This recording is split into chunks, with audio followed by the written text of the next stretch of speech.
Jim Bob. That's what everybody calls me in the small town where I grew up. My family is rich, and we have been rich ever since my great-grandfather opened the first cotton gin in the area. A few years later, he would open the first bank in the county. Much later, my grandfather would open a Ford dealership. By the time I came along, our name was well known. We lived in a mansion on 120 acres near town and drove new cars every year. I was a little chunky, so I did not have a girlfriend in high school, but that changed in college. Girls seemed to like riding around in a new Mustang with a guy who always had a pocket full of money. There was one girl that I really liked. Her name was Sue Wilson. She was a cute, light brown-haired girl with pretty blue eyes. We started dating my senior year and were going steady by Christmas. We never slept together. She wanted to remain a virgin until her wedding night. I respected that. Even when we drove to Panama City for spring break, there was no intimacy. Soon after I graduated, we flew to Vegas and got married. It was a surprise to everyone. Dad said he would have paid for a wedding here in town, but Sue and I did not want a big wedding. We loved each other and did not want all the drama associated with a big wedding. After a week in Hawaii, we came home and moved into the house with my parents. Life was good. 6 months after our first boy was born, tragedy struck. My parents were killed by a drunk driver. Since I was the only child, I inherited everything. The bank, the cotton gin, and the car dealership became my responsibility. I think I handled it pretty well. Besides my education, I had spent lots of time working with my father learning the businesses. 2 years later, my second son was born. I loved my life and the family I had been blessed with. It was a year later that Sue asked me what I thought about her getting a boob job. I was all for it. The 2 babies had done a number on her once beautiful breasts and they could use some help. We found a surgeon, and she went from having sagging 32 C-cup breasts to 36 D-cup breasts that stood proudly on her chest. But that operation changed more than just her bra size. I noticed her clothes changed. Her dresses now had plunging necklines. Her skirts were a little shorter. Her swimsuits went from one-piece to string bikinis. Some were even thongs. Her personality also changed.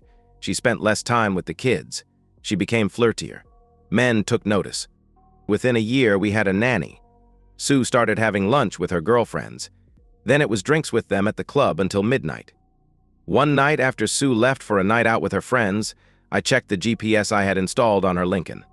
It was parked at a motel over in the next county. She was cheating. I confronted her with what I knew the next morning. She did not even try to lie.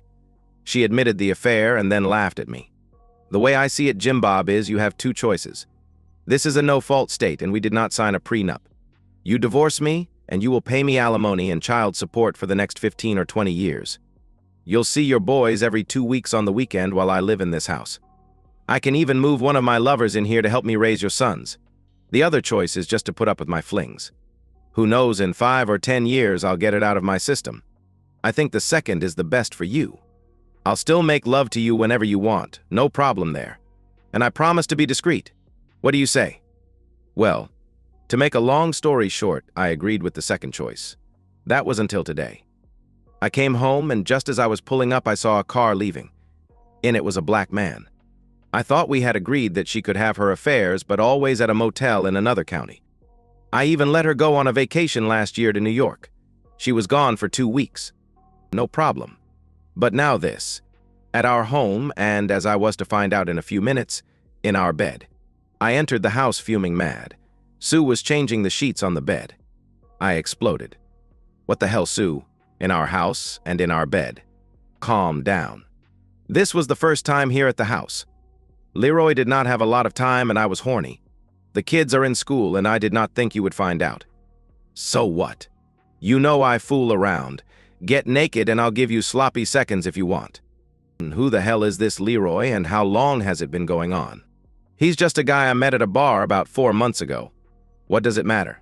Are you upset because he's black or because I slept with him in our bed? I am mad because of everything. I want you to stop. I want our life back to where it was before you started this running around. Jim Bob, we have talked about this. I am not stopping. You can pack your things and move out. File for divorce if you want. But remember what I said would happen if you do. I was frozen in place. She was right, I would lose my sons and my ancestral home. She would be awarded a huge amount of alimony and child support. I'm trapped. I did not even answer her. I turned and walked out of the room thinking she was forgetting about another option. The one where I confront the lying, cheating woman. I drove to the city cafe and ordered a cup of coffee with a piece of apple pie. Sheriff Bull walks in and sits down at my table. From the perspective of Sheriff Bull, now is as good of time as any to introduce myself. My real name is Richard Stanton, but everyone calls me Bull. I got that nickname about the time I entered high school. I was big for my age. I was 6'3" tall and weighed over 200 pounds by the time I was 14. Today I stand 6'5" in my work boots and weigh in at around 245. The name Bull has stuck for my entire life. I knew Jim Bob in high school. He was a fat little rich kid that everybody picked on. I decided he might be useful later in life, so I befriended that little wimp. I started protecting him from the high school bullies. Soon nobody picked on him anymore. Like in the saying, rich kids go to college, poor kids go to war. Well, that's what happened to me. I did 3 years in the army as an MP, then came home after a tour in Baghdad. I went to junior college and got a degree in law enforcement, then a job with the sheriff's department in the small county where we all grew up. I had always wanted to be a cop. I had an uncle who was a cop in a big city, and when he visited, he had lots of stories. Some of my father did not like his brother telling. You see, Uncle Tim was a corrupt cop. He boasted about shaking down drug dealers, getting favors from women in exchange for letting them work in his area, and accepting money from rich people to avoid writing tickets. Then there were stories of reporting less money from busts he made. Even though my dad did not agree, I think he envied his brother. This guy retired and moved to Florida with a pension and enough money to live the rest of his life on. While my parents were married over 49 years, Uncle Tim never married. I wanted to be just like him. He was my hero. I was in my 4th year as a sheriff's deputy and moving up in the department when it happened. There was a bank robbery in town. The sheriff and the lieutenant were the first on the scene. A gunfight started as the robbers exited the bank and the sheriff was killed before he even got a shot off. The lieutenant was badly wounded. He would never walk again. I got there just in time to see what was going on. The robbers were in the getaway car and starting to pull away. I slammed my patrol car into theirs. They were trapped with my car pinning them on one side and a telephone pole on the other. They were dazed as I got out and walked up to the front of their car. No, I did not read them their rights. I shot both through the windshield with my .357 service revolver. The official statement said they ignored my demand that they put their hands on the dashboard and were scrambling for their guns. I was hailed as a hero and the county commissioners appointed me as acting sheriff until the next election, which I won easily. Now let's talk about Sue Smallwood and Leroy Jenkins, or LJ as he is known on the street. I knew Sue was cheating on Jim Bob, everybody in town did. What I did not know was that she had taken up with Leroy. That is until the DEA agents came into my office with information about Leroy and his current lover, Sue Smallwood. The DEA wanted to turn Leroy and needed my help. That's the way it works in the drug business. Catch a little fish, then he helps you catch a bigger fish so he does not spend the rest of his life in jail. Since Leroy was operating in my county, and without paying me for protection, I gladly agreed to help. I secured a warrant and placed listening devices in Jim Bob's house by using one of my contacts with the cable company. While I could not see her and Leroy, it did not take a genius to know what was going on. I listened that afternoon as the two lovers made plans to combine a night on the town with one of his deliveries. But what was a lot more interesting was the conversation between Sue and Jim Bob after he came home. He needs my help. Sue had lied to him about this being the first time Leroy was at their house. I had recorded 3 other conversations between the two lovers, and who knows how many times he was there before I started listening. I had a plan in mind when I pulled out a chair and sat down with him at the city cafe. I know what's going on with Sue and Leroy Jenkins. How? He asked. Leroy's in trouble with the feds. I was brought in and Sue's name came up. I'm going to kill that bitch, he answered. Calm down, Jim Bob. I have a better way. For the next 15 minutes, I explained what I can do. My last sentence was, but it is going to cost you. How much? He asked. The way I figure it, she would get a minimum of $5,000 a month in alimony and about $2,500 a month in child support, which would last for at least 15 years. The alimony could go on forever. I'm thinking $100,000 in cash and one of those new Ford 4-wheel drive pickups every couple of years would cover it. He shouted deal and almost jumped across the table to shake my hand. Shit. I should have asked for $250,000. I'll have to remember that next time. Go home and act like everything is fine. She is going to tell you that she is going to be gone this weekend. Actually, she is spending it with Leroy at his cabin at the lake. That's where I'll get them." Again, we shook hands and I left. I did wonder if he could pull it off. Probably. He has known of her cheating for years. One more night of pretending should be no problem. Back to the perspective of Jim Bob. Saturday morning, I was making breakfast for my sons when my phone rang. It was an unknown number, so I did not pick up. After breakfast, I was cleaning the kitchen when it rang again. I still did not pick up. It rang again with the same unknown number as I was about to start lunch. This time I answered. "Jim Bob, why did you not answer my earlier calls?" "Sue?" "I am sorry, the caller's ID said unknown number and I was busy with the boys. Why aren't you using your phone?" "Jim Bob, honey, there has been a terrible misunderstanding. Sheriff Bull has me in jail." "What? Why?" I try to act surprised. "I'll explain it all when you get here.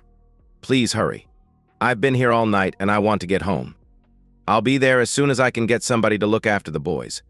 Sit tight and don't talk to anyone until I get there." I cut the call and started laughing hysterically. The boys wanted to know what was so funny. "Mommy just told Daddy a joke," I replied. I waited until 3 p.m. to call the lady we used as a babysitter. She was there in 30 minutes and I drove to the jail. I met Bull in his office with the door shut for about 15 minutes, then was shown into a visitor's room. Sue was behind a glass and picked up the telephone as I sat down. "What took you so long?" "Mrs. Harrison was doing her weekly shopping. I had to wait until she finished." "Jim Bob, you have to get me out of here. I need a shower and I want to see the boys. Now she is worried about her sons?" "I have my doubts about that. I talked to Bull before I came in here. Sue, you are in a lot of trouble. You were found in a house full of drugs. Your fingerprints are everywhere. Your drug tests came back positive. Bull says you were completely out of it when they found you and Leroy in bed. Naked. In bed with a black drug dealer. Then there's the gun they found in the glove box of your car along with 6 bags of cocaine. Sue, what is going on?" "This is all a big mistake. Leroy and I had driven to Memphis to go dancing. They were checking everybody before letting them in the club, so Leroy handed me his pistol and I put it in the glove box.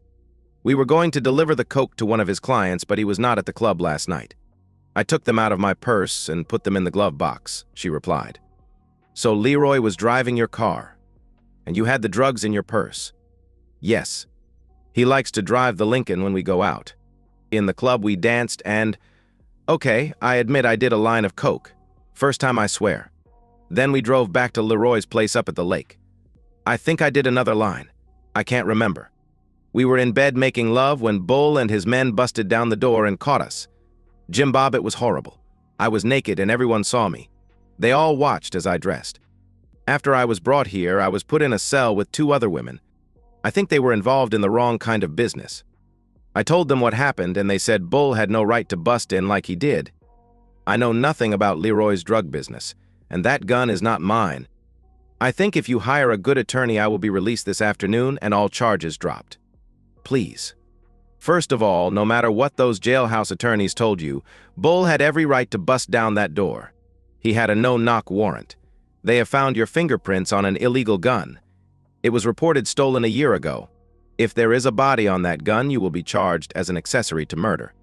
Not true, but I want to give her something to think about. Your fingerprints are all over that house, even on the packages of coke in your car. Of course, your drug tests came back positive. You are in big trouble, Sue. On top of everything, your case is going to be handled by Judge Parker. His daughter died of a drug overdose 3 years ago. He is very hard on drug dealers and their associates. You will be going before him Monday morning for a bail hearing. Until then, you might as well get comfortable. Jim Bob, we can get through this. Get me a good attorney. Then when I make bail, we'll work this out. Leroy will testify I had nothing to do with his drug business. When I get out, you and I can start over like you want. I'll quit running around. Stop lying. First of all, Leroy has been under surveillance for over 3 months. The feds know he was at our house a number of times. They wired our house, so all the conversations you have had with Leroy at our house are recorded. Now you are asking for my help? What a joke. 3 days ago you wanted me to be your cuckold. Last night you were found high on coke and fucking a black coke dealer. I will not be at your bail hearing and I will not be getting you an attorney. You are on your own from this minute forward." I hung up the phone and walked out of the room. Sue was pounding on the glass, but I never looked back. 2 days later, she was served with divorce papers as she sat in jail unable to make the $250,000 bail. She never once called to talk to the boys or even asked about them to my knowledge. The district attorney offered her a deal: 3 years in state prison for women. She refused until she found out that Leroy was going to testify against his Mexican drug connection, and then he was going to do 3 years in a federal prison camp. Upon his release, he was going in the witness protection program. Sue decided she did not want him testifying at her trial. She was told by her public defender that if he lied under oath, his deal would be nullified. There was a lot more to the story of her and Leroy than she wanted to come out. Sue went before Judge Parker and ended up taking the deal. The surprise was the judge ordered her to have 2 years supervised probation after completing her sentence, and during that time she was to enroll in a drug rehabilitation program. Our divorce flew through the court system. Sue was present in the courtroom when this judge awarded me full custody of the boys.